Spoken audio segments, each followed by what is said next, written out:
Nous allons reprendre pour cette 5e conférence, une conférence sur la nature des prairies face aux évolutions climatiques. Pour cette conférence, deux intervenants, Patrice Pierre de l'Institut de l'Élevage. Patrice qui a participé aux premiers travaux conduits sur la ferme avec Jean-Paul Coutard sur les prairies à flore variée. Et puis Pierre Bruno, le petit nouveau de l'équipe de Thorigné. Et je pense qu'il n'y avait pas mieux qu'une petite synthèse sur les prairies à flore variée pour bien s'introduire dans le système de Thorigné. Donc messieurs, vous avez la parole. Merci à tous d'être présents. Donc déjà, un premier constat global, on le vit tous sur nos fermes, c'est encore ce printemps, c'est que le changement climatique, il est bel et bien présent et il s'accélère. Alors déjà, ce premier graphique, il reprend les évolutions des normales en France, selon Météo France. Donc depuis 1960, il y a une élévation de la température moyenne annuelle. Et du coup, ça, c'est dû au changement climatique. On va revenir un peu sur le principe. Dans l'atmosphère, on a des gaz à effet de serre qui sont en concentration croissante, dû aux activités humaines. Et ça a un effet sur l'effet de serre, qui s'accroît du coup. Et ça a des conséquences directes sur l'augmentation de température. Et donc on n'a pas uniquement une augmentation de température, mais en agriculture, on va avoir des aléas qui vont être davantage présents, qui vont être plus fréquents, plus intenses, et surtout répartis de manière inégale dans le temps et dans l'espace. Alors on parle de sécheresse, d'excès d'eau ou de gelée précoce. Et donc tout ça, c'est des incidences donc, sur la production fourragère, et suivant les contextes pédoclimatiques. Et du coup, justement, sur la ferme de Thorigné, on a des sols qui ont un potentiel assez limitant, notamment du fait qu'ils soient déjà des sols limoneux sableux, avec une faible part d'argile. Ils sont aussi de faible profondeur. Donc, en moyenne, ça va de 30 à 70-80 cm. En moyenne, on est à 50. C'est des sols aussi qui sont très chargés en cailloux, à 20%. Et donc, finalement, on voit tout de suite que la réserve en eau, elle est limitée, et la réserve aussi en nutriments. D'autant plus que c'est des sols qui sont à tendance acide. On est à 6,1 de pH avec du cholage. Et donc d'autant plus que, en fait, comme on peut le voir sur la photo, au-delà de 50 cm, on a une couche d'allios, qui est une concrétion de fer et de manganèse, qui va vraiment limiter l'infiltration de l'eau en faisant une couche imperméable. Et voilà. Du coup, ça posera problème lors de l'hiver et en été. Donc on se rend compte dans ce contexte que finalement, un des seuls paramètres pour augmenter la matière organique dans les sols, un des seuls paramètres pour augmenter la qualité de ces sols, c'est la matière organique. Donc sur la ferme, on a une pluviométrie qui est assez limitée et qui est très variable sur l'année. Donc tout ça, ça a des incidences, par exemple, sur la pousse de l'herbe. Donc avec ce contexte, on a un pic de pousse qui s'exprime globalement au début mai avec 60 kg.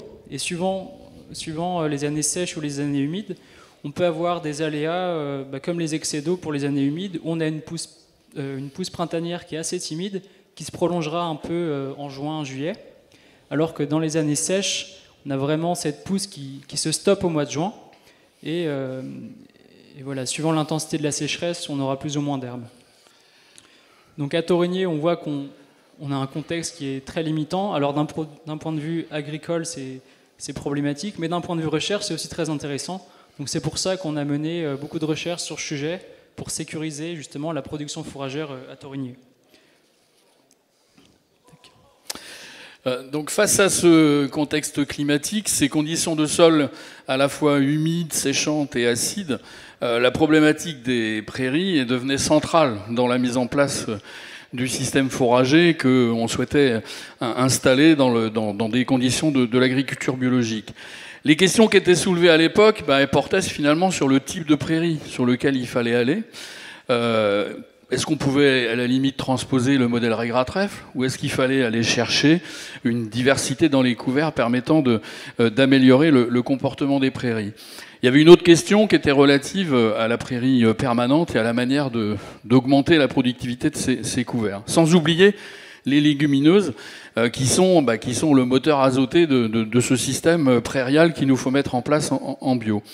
Et donc ça, c'est autant de questions que les deux conseillers en herbe là, qui sont juste devant moi, François Hubert et Jean-Paul Coutard, se sont posés à l'époque en s'interrogeant finalement sur les types de couverts qu'il fallait installer.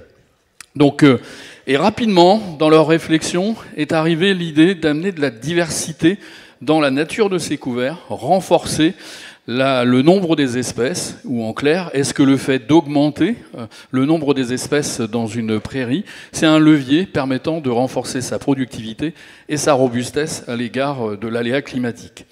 Donc c'est à partir de ces années 2000 qu'est arrivé ce concept de la prairie à flore variée, autrement appelée prairie multi-espèces, dans laquelle on va retrouver un assemblage de plusieurs constituants, en général 5 à 7 espèces, dans lequel on va retrouver 2 à 3 graminées, 2 à 3 légumineuses.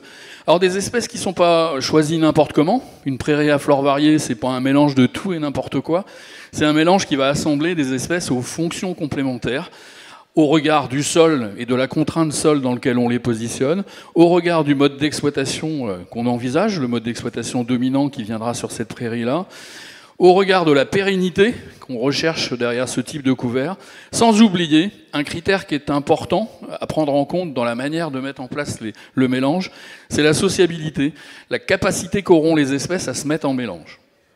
Donc à partir des années 2000, la ferme, ici, le site de Torigné, s'est donc interrogé sur le comportement agronomique et fourrager d'un certain nombre de mélanges multi-espèces, prairies à flore variée, en comparaison à la prairie d'association de type raies-gras-trèfle. Ça a été notre témoin de comparaison. Alors, qu'est-ce qui est ressorti au terme de ces 12 années de suivi, 3 séries d'essais analytiques? Un certain nombre de points que je vais passer en revue. Le premier, il relève de l'augmentation de la productivité du couvert. Le fait d'augmenter le nombre d'espèces au sein du mélange de la prairie à flore variée, ça a été un levier permettant de renforcer sa productivité. Et le chiffre auquel on aboutit, c'est une augmentation de rendement de l'ordre de 1,5 tonne de matière sèche par hectare et par an. C'est pas négligeable. Deuxième élément, relatif au comportement de ces prairies, c'est qu'elles contribuent à atténuer la diversité spécifique qu'on introduit dans le mélange. C'est un levier qui permet d'atténuer la variabilité du rendement, la variabilité interannuelle du rendement. En clair, on va avoir des prairies moins fluctuantes entre les années en termes de productivité. Le fait qu'on augmente la productivité, c'est aussi, par voie de conséquence, un élément qui va contribuer à renforcer la production en UF et en MAT du couvert. Et là, en comparaison à la prairie d'association, on est sur des ordres de grandeur de 1000 UFL par hectare en plus et 130 kg de MAT supplémentaires sous l'effet de la diversité. Alors, comment se répartit finalement ce gain de production ? Ce qu'on a pu voir au travers des espèces, et je vais les décrire juste après, c'est qu'au travers des espèces, on renforce la productivité, mais pas à n'importe quel moment de l'année. Et ce qui est apparu à partir du mélange qui a été développé, c'est que ce gain de productivité, il est d'abord positionné sur le premier cycle. Pour en gros 50% de l'augmentation du rendement, on a à peu près un gain de rendement qui est positionné sur le premier cycle.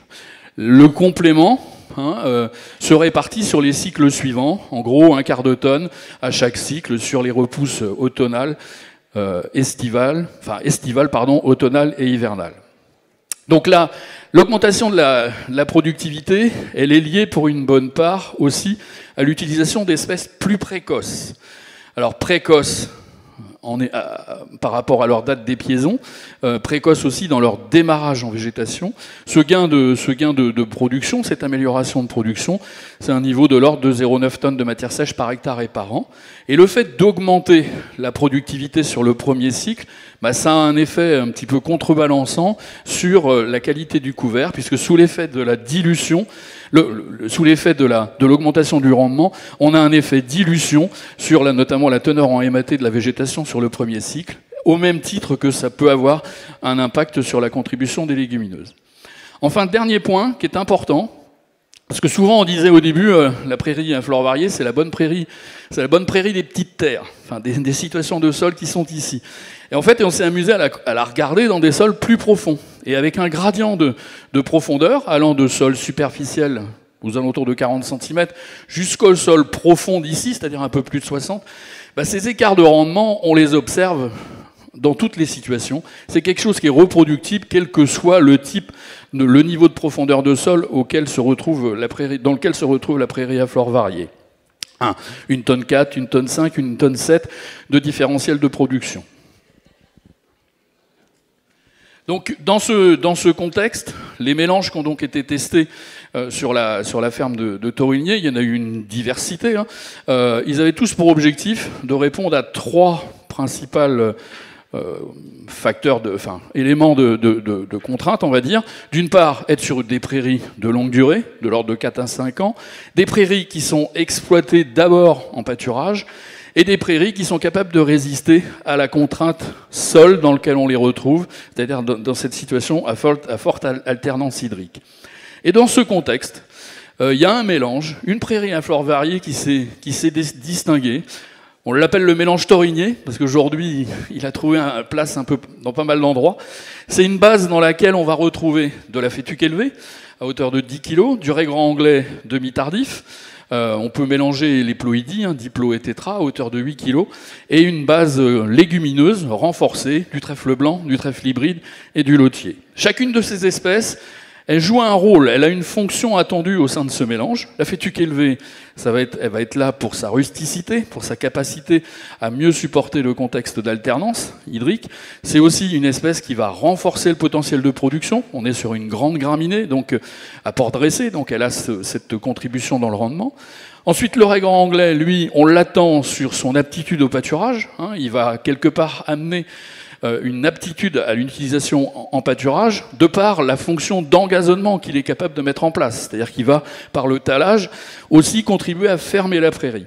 Et le troisième élément qu'il nous faut dans un couvert de ce type-là, c'est un bon moteur azoté. Et c'est le sens de la diversification qu'on a amenée dans les légumineuses. On a une base trèfle blanc qui est un peu le moteur du truc, mais qu'on vient compléter de trèfle hybride, de par sa capacité à résister à l'hydromorphie, en comparaison au trèfle blanc, et d'une petite légumineuse, alors je mets petite entre guillemets, le lotier corniculé, qui a cette capacité à s'installer dans ces sols de petite terre, de faible fertilité, et qui pourra contribuer notamment sur la période estivale. Du coup, comme l'a dit Patrice, les prairies elles sont vraiment au cœur du fonctionnement du système, car c'est juste l'alimentation de base du troupeau. Pour cela, donc, on mobilise à la fois des prairies à fleurs variées, donc c'est le mélange qu'a présenté Patrice précédemment, et également des prairies plutôt à base de légumineuses qui sont récoltées en fauche et qui sont productives et qui ont un intérêt d'un point de vue protéique. Et donc face à ça, on a des aléas qui sont de plus en plus fréquents et intenses, donc surtout marqués par la sécheresse l'été qui se prolonge et des excès d'eau en hiver. Et donc dans ce contexte, on s'interroge encore sur les mélanges, sur les assemblages d'espèces qui sont les plus favorables à la production fourragère. Et donc de ce fait, on a eu l'objectif de tester de nouvelles espèces, donc notamment la chicorée et le plantain, pour justement accroître cette production estivale des prairies à fleurs variées, et le trèfle violet comme alternative à la luzerne dans les sols hydromorphes qu'on a présentés. Donc pour cela, on s'est appuyé sur 3 essais. Donc un premier essai qui mobilisait la chicorée et du plantain. Donc ça, c'est des espèces qui sont présentées comme assez résistantes à la sécheresse, notamment du fait de leur système racinaire pivotant, et plutôt adaptées dans des sols assez superficiels et à tendance acide. Donc on a eu un premier essai analytique qui a été conduit de 2016 à 2018, où là, on a intégré de la chicorée et du plantain en additif dans un mélange type Torigné, avec une exploitation classique au pâturage. Donc ça, c'était sur une parcelle de plutôt faible potentiel, à 45 cm de profondeur. Et donc on a souhaité retravailler encore ensuite la chicorée et le plantain, de 2019 à 2021, mais cette fois-ci en les intégrant comme base pivot de différents mélanges prairiaux, avec une exploitation au pâturage qui se faisait suivant le rythme de ces 2 espèces, et cette fois-ci dans une parcelle avec un meilleur potentiel. Ensuite, donc le trèfle violet, donc c'est une légumineuse assez productive avec des bonnes valeurs nutritives. Donc on a souhaité le vérifier, surtout d'un point de vue adaptabilité vis-à-vis de l'hydromorphie, en étant une bonne alternative à la luzerne. Donc ça, on l'a testé avec des mélanges qui composaient un gradient d'association avec des graminées, et toujours dans une parcelle plutôt avec un bon potentiel. Donc à Torigné, l'idée c'est de collecter des mesures précises pour avoir des résultats fiables. Et donc pour cela, on mobilise des essais en micro-parcelles. Donc comme vous pouvez le voir en bas à droite, donc chaque modalité elle va être répétée. Donc une modalité, c'est une couleur. Et donc chaque modalité va être répétée plusieurs fois, 4 fois, et durant 3 ans, pour s'affranchir en partie de l'effet année. Donc on va voir différentes mesures, notamment donc, sur la productivité des mélanges, sur leur composition et sur les valeurs nutritives. Donc, comme vient de le dire Pierre, là, donc première thématique visant à tester la faisabilité d'une alternative à la luzerne dans les sols de Thorigné, dont on connaît la sensibilité à l'hydromorphie. Donc cette alternative, elle a consisté à regarder le comportement agronomique et fourrager du trèfle violet. Donc dans ce dispositif en bloc à 4 répétitions, là, qu'on a mis en place sur 3 années, on a comparé différentes modalités. Alors de gauche à droite, on retrouve la luzerne en pur, à hauteur de 25 kg, le trèfle violet en pur. Ensuite, troisième modalité, c'est notre prairie à flore variée, classique, dans laquelle on vient en additif ajouter du trèfle violet et du raigrats hybride. Ça, c'est un truc qu'on avait déjà fait au tout début du travail sur les multi-espèces. Ensuite, les modalités 4 et 5, elles reposent sur l'idée de travailler le comportement du trèfle violet en association avec une graminée agressive, le raigrats hybride. Alors, première modalité, on est sur une base dominante sur le côté graminé, 20 kg de raigrats hybride, associé à 5 kg de trèfle violet. Et la modalité qui est juste à côté, trèfle violet RGH, là, on a mis le trèfle violet comme le pivot du mélange. On l'a introduit à 15 kg avec 5 kg de raigrats hybride, un peu comme dans l'objectif d'en faire une espèce d'accompagnement pour maîtriser notamment le salissement. Et puis les derniers mélanges, trèfle violet RGH fétuque élevé et trèfle violet RGH fétuque élevé trèfle hybride, là, on vient introduire dans notre pivot trèfle violet RGH des espèces de plus longue durée, dans l'objectif de renforcer aussi sur le long terme la productivité du couvert. Alors qu'est-ce qui est ressorti en termes de comportement ? Donc ce graphique-là, il vient illustrer le comportement agronomique, les évolutions de rendement qu'on a pu mesurer, et le comportement fourrager, c'est-à-dire l'évolution des valeurs nutritives. Premier constat, ou élément de conclusion, c'est que dans le contexte de Thorigné, le trèfle violet s'avère être un bon candidat et un substitut à la luzerne. C'est en moyenne 12% de production supplémentaire comparativement aux combinaisons avec luzerne, ou la luzerne en pur. Il y a une modalité qui ressort significativement différente des autres, c'est celle qu'on a encadrée en orange, là. Donc c'est la base trèfle violet comme pivot, complété de 5 kg de raigrats hybride. Là, on voit que le RGH va contribuer, et il contribue, à maximiser la productivité et à surtout limiter le salissement dans la phase d'installation. Un salissement qu'on retrouve de manière assez importante dans la modalité luzerne pure, puisque on a dans les tris qu'on a pu être à même de faire, relevé pas loin de 35% de diverses. Alors, du côté des valeurs, on observe une légère diminution de la teneur en MAT dans les modalités renfermant du trèfle violet, sous l'effet probablement de l'effet de dilution qu'amène cette espèce en augmentant le rendement. Cela dit, les valeurs nutritives restent très favorables. Donc on est là sur un substitut à la luzerne qui peut trouver place dans le contexte de la ferme, dans l'objectif de maximiser la productivité de prairies de fauche, dans l'objectif aussi d'avoir un comportement plus large en termes de possibilités d'implantation dans les surfaces de la ferme, puisque là, pour le coup, on a quand même beaucoup plus d'hectares ou de surfaces potentiellement candidates au regard de l'humidité et de l'acidité, alors qu'en face d'une luzerne, on est un peu contraint ici sur le site en termes de surface disponible ou candidate pour pouvoir l'installer correctement. Et donc, le second objectif consistait à accroître la productivité estivale grâce à la chicorée et au plantain. Du coup, on a eu un premier essai qui consistait à ajouter une fonction productivité estivale sur un mélange prairie à fleurs variées. Donc là, on voit les 3 mélanges. Donc en fait, concrètement, on est parti d'une prairie à fleurs variées type Thorigné, auquel on a ajouté soit 1,5 kg de chicorée, soit 1,5 kg de plantain. Donc sur le graphique, on retrouve ces 3 mélanges de gauche à droite. Donc notre prairie à fleurs variées témoin, prairie à fleurs variées chicot et prairie à fleurs variées plantain. Donc en vert, on retrouve la production en tonnes de matière sèche au printemps, en jaune en été et en bleu la production de l'automne. Donc déjà, ce qu'on s'aperçoit, c'est que le témoin prairie à fleurs variées, il a produit 4,6 tonnes, et contre 7 et 6,4 pour la chicorée et le plantain. Donc déjà, on voit qu'on a un vrai gain de productivité estivale sur l'été et un peu l'automne, en faveur de la chicorée et du plantain. Donc si on regarde les valeurs nutritives, d'un point de vue énergétique, en UFL par kilo de matière sèche, on est sur des valeurs qui sont quand même assez satisfaisantes. Mais elles le sont un peu moins concernant la teneur en azote, on est autour de 11%.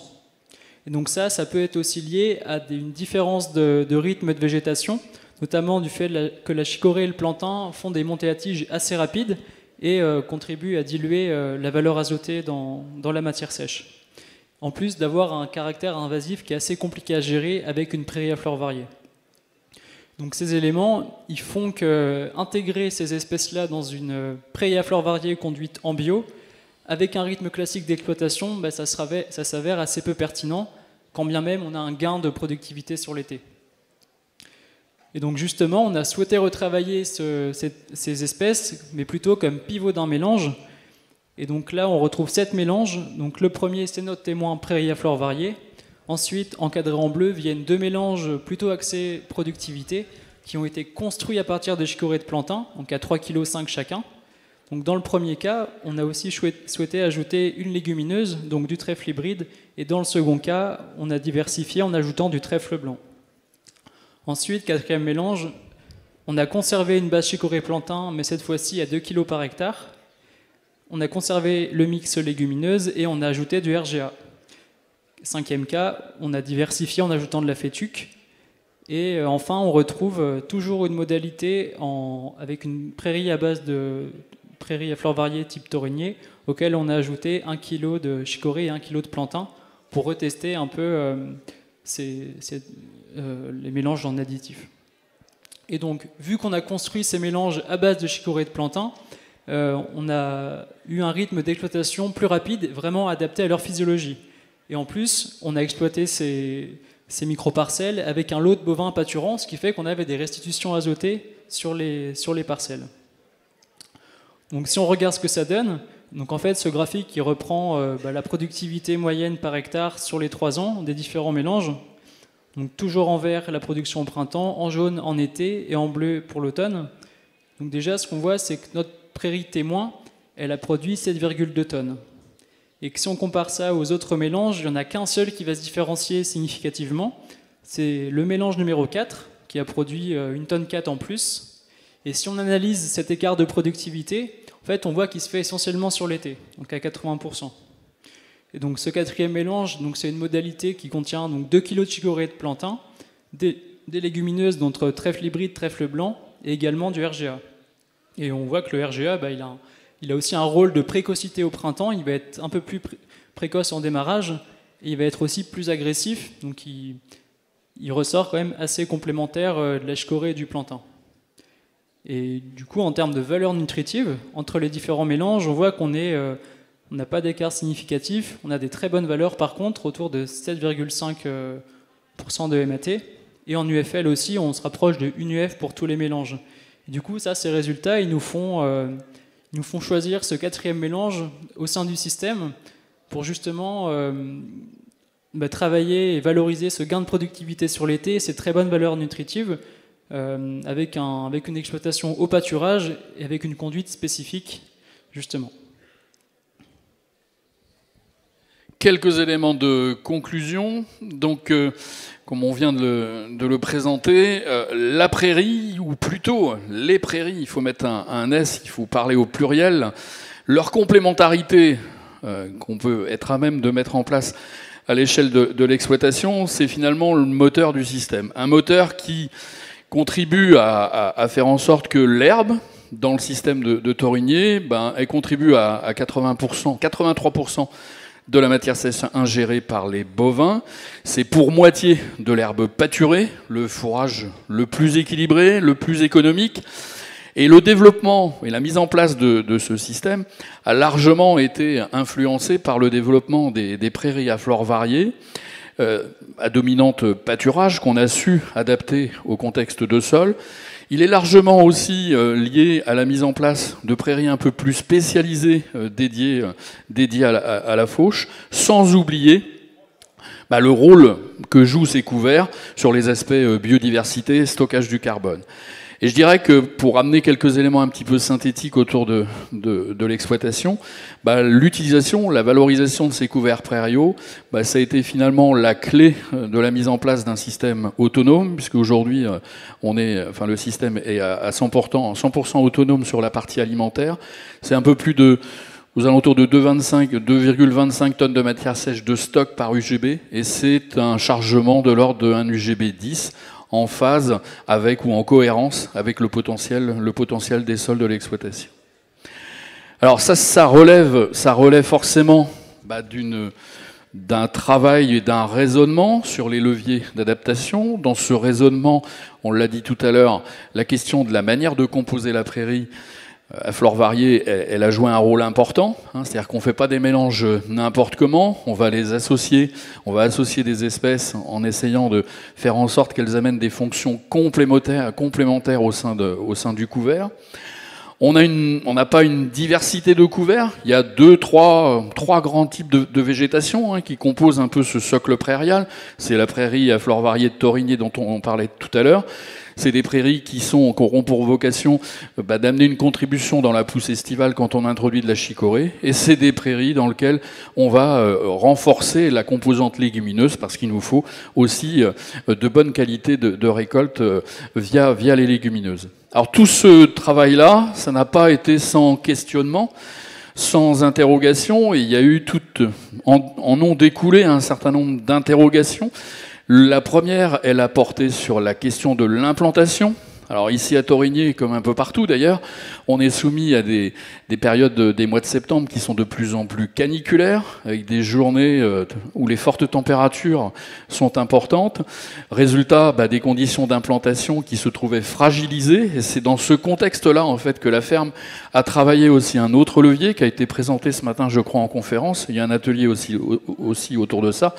C'est l'idée d'implanter les prairies multi-espèces sous couvert de mélange céréalier, de trouver des plantes de couverture qui vont nous permettre de décaler la mise en place de la prairie, en gros de début septembre à début octobre, tout en sécurisant sa productivité, la productivité de ce couvert sur le printemps prochain, mais le printemps suivant, mais tout en garantissant l'installation de la végétation. Et ça, je pense que Thorigné l'a très bien réussi aussi. Aujourd'hui, il y a une grosse majorité des prairies, enfin l'essentiel des prairies qui est installé de cette façon-là, avec le semoir qui est juste sur la photo à droite. Mettre en place des prairies à multi-espèces, faire des mélanges ou des combinaisons d'espèces, aller chercher des espèces comme la chicorée, qui sont peut-être pas à conduire de la même façon que notre mélange classique. Ça a amené aussi une réflexion sur la manière de piloter le pâturage dans les conditions de ces différents types de couverts. Et je dirais que tout cet ensemble-là, ça a amené à la mise en place d'une complémentarité, on va dire harmonieuse, entre les différentes ressources fourragères disponibles à l'échelle de l'exploitation, dans l'objectif de mettre en place un système viable, techniquement, économiquement et cohérent en lien avec le potentiel des sols difficiles dans lesquels on se trouve. Et donc travailler sur la composition des prairies, c'est aussi travailler leur technique de valorisation. Et donc à Thorigné, on travaille différentes nouvelles techniques qui vont toujours dans le sens de la réduction de la consommation d'énergie et de la mécanisation. Donc en travaillant notamment sur la diminution du temps de présence des animaux en bâtiment, grâce notamment au plein air, donc, qui se fait en allongeant les périodes de pâturage donc sur l'été et sur l'hiver, donc en conditions de sécheresse et en conditions où on a de l'herbe qui est disponible pour aller pâturer. Et donc, globalement, ces techniques elles permettent aussi d'aller limiter les transferts de fertilité entre les parcelles sur la ferme et au sein du territoire, et en diversifiant les modes d'exploitation des fourrages qui sont produits sur la ferme. Donc, par exemple, pour des légumineuses qui vont être productives et qualitatives en été, ça invite à réfléchir à leur pâturage. Donc, c'est le cas de la luzerne et du trèfle violet. Et donc justement, dès juillet, on va comparer le pâturage de la luzerne et du mélange trèfle violet RGH, exploité du coup par un lot de couple mervaux de printemps, donc un lot à fort besoin. Et également sur les prairies à fleurs variées et sur les prairies naturelles plutôt classiques, on va essayer de travailler on travaille le pâturage hivernal, donc c'est la 3e année aujourd'hui. Donc il y a un atelier qui est dédié à ce sujet. Également, on va chercher à constituer un stock sur pied au printemps pour aller le pâturer en été par des animaux qui ont des besoins assez modestes. Donc typiquement les vaches qui vont véler en automne. Donc c'est la 3e année qu'on teste ça.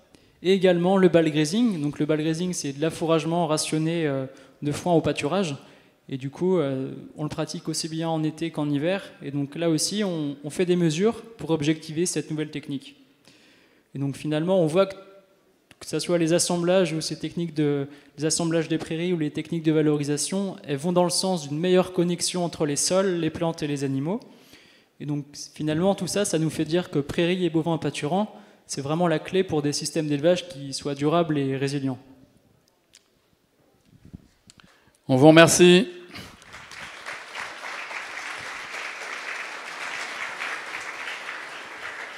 Donc on est disponible pour répondre à vos questions ou interrogations.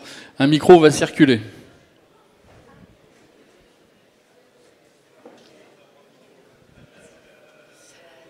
J'avais des questions par rapport à l'introduction de la chicorée dans les mélanges. Comment vous arrivez à gérer la chicorée parce que c'est pas du tout le même cycle de végétation que les graminées. Et donc vous basez sur quoi? La chicorée, les graminées, et quel impact ça a? Du coup, pour la chicorée et le plantain, on est vraiment sur un rythme spécifique. Alors, je ne l'ai peut-être pas précisé pendant la présentation, mais le temps de retour, il est entre 21 et 28 jours.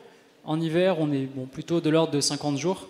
On a vraiment un rythme très rapide et du coup, on l'intègre en fonction à grande échelle sur la ferme, parce qu'on a justement, juste derrière, on a un essai d'engraissement à l'herbe sur ce type de mélange, où on prend en compte les montées à tige de la chicorée, du plantain, et du fait de leur faible souplesse d'exploitation, on essaie vraiment de combiner ça. Mais sur 3 semaines, du coup, la chicorée ne monte pas... Enfin, pour moi, 3 semaines, c'était déjà beaucoup, en fait, pour la chicorée. Non, sur la ferme, ce qu'on a observé, c'était que... après, c'est assez variable, c'est entre 21 et 28 jours, ça dépend.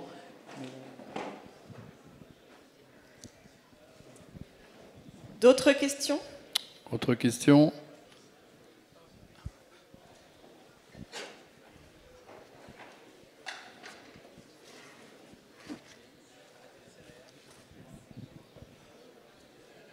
Oui, bonjour. Vous parlez de pérennité des prairies à 4-5 ans.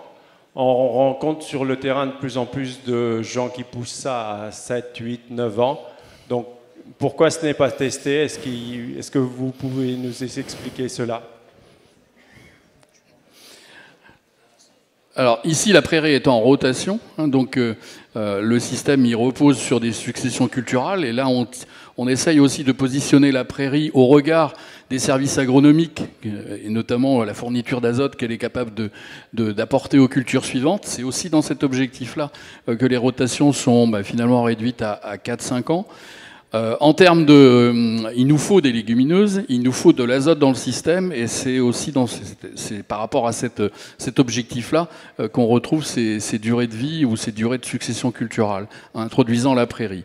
Alors, sur les prairies de très longue durée, probablement que certains couverts ici, si on les prend en sortie de ce contexte de rotation, probablement que certains couverts pourraient persister plus longtemps.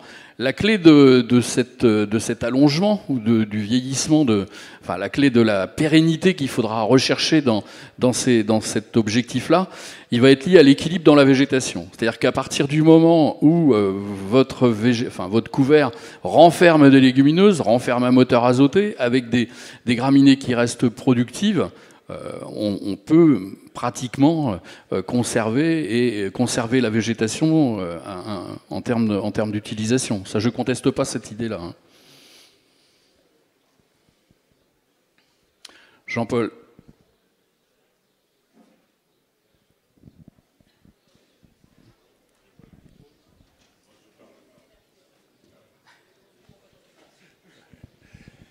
Oui, Sur les prairies à fleurs variées pâturées, donc le mélange classique utilisé ici depuis de nombreuses années, ce qui a été constaté les années de grande sécheresse et sur les terres superficielles, c'est la disparition du raigrand anglais qui remet en question la pérennité de ces prairies-là. Quelle idée pouvez-vous nous suggérer? Quel type de réponse peut-on apporter à cette question-là? Parce que c'est quand même une limite, alors pas partout, mais pour les prairies les plus superficielles au niveau du sol.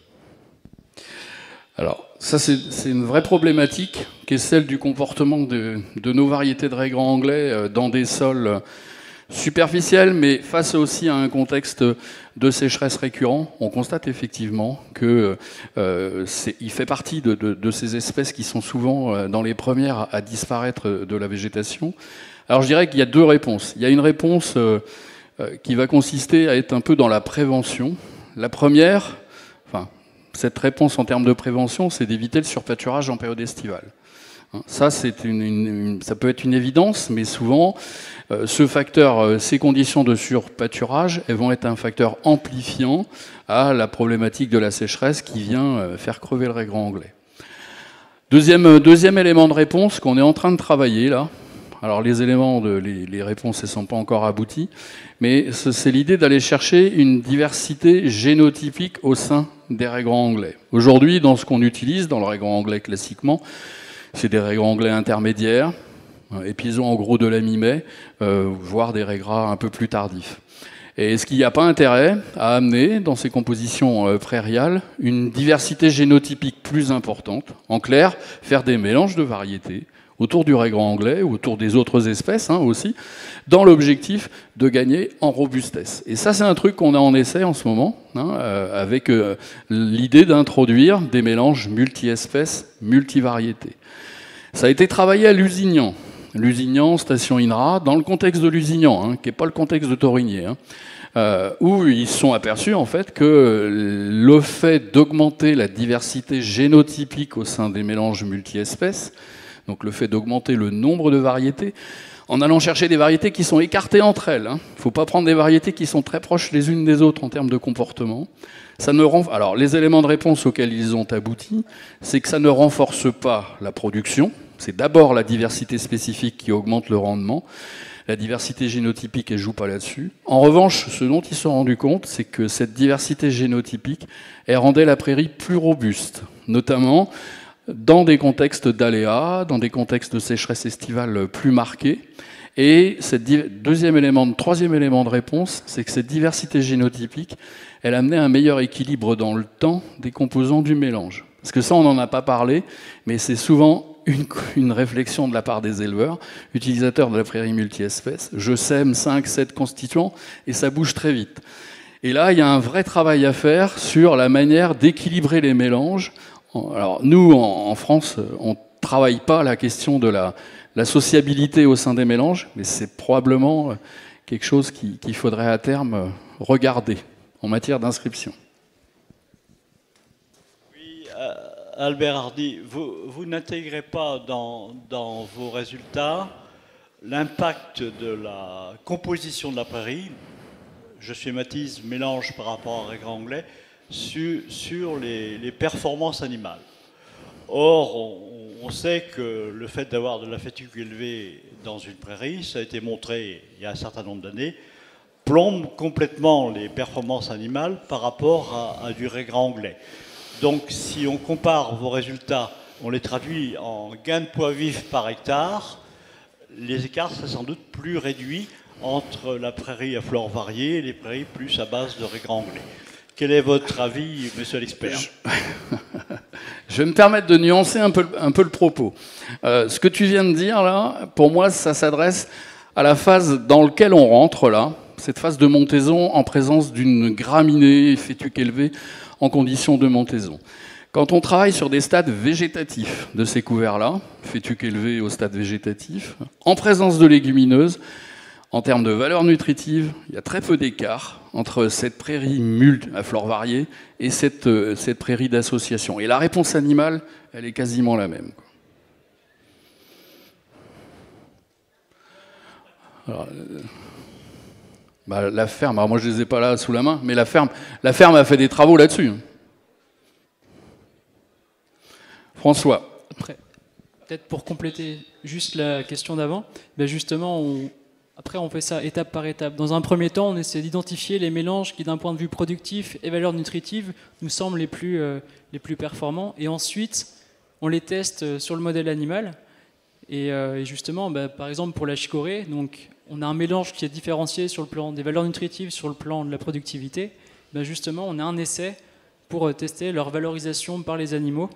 Et donc on aura des réponses d'ici quelques années, justement.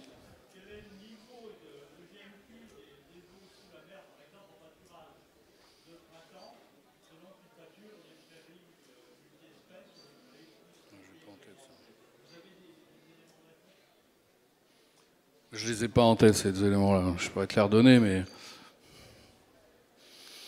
Je pose une colle. François Hubert.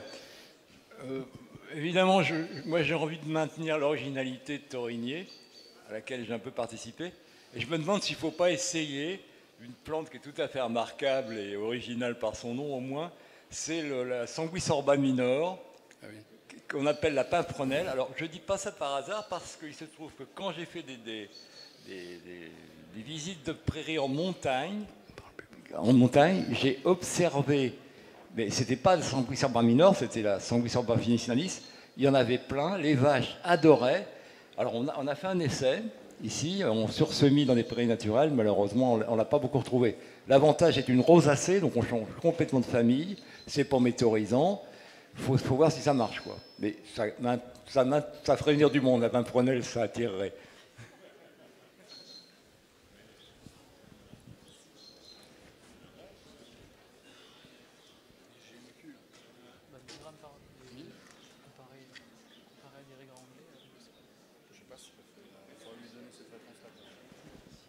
Sur votre base du coup de prairies à fleurs variées, si on intègre du coup du plantain ou de la chicorée à base d'1 kg éventuellement, avec des temps de retour de 21 jours en été, 28 jours.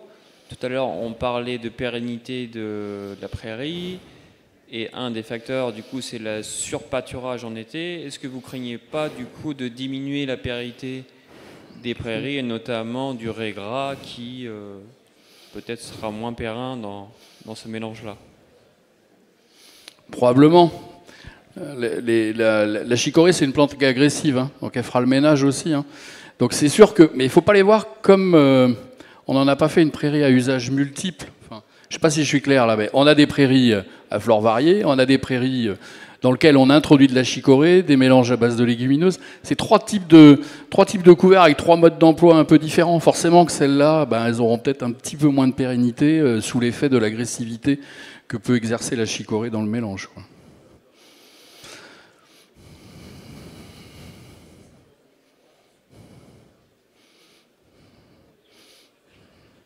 Et pour répondre à ta question, on est sur des GMQ de 1000 grammes. Mais pas, je les ai pas en comparaison entre les deux, quoi. Sur la prairie à fleurs variées, quoi. Ouais. Mais la comparaison des deux...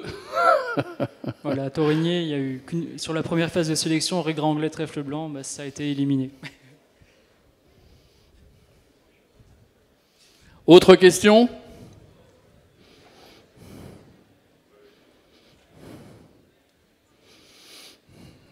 Écoutez, bonne question alors. Merci.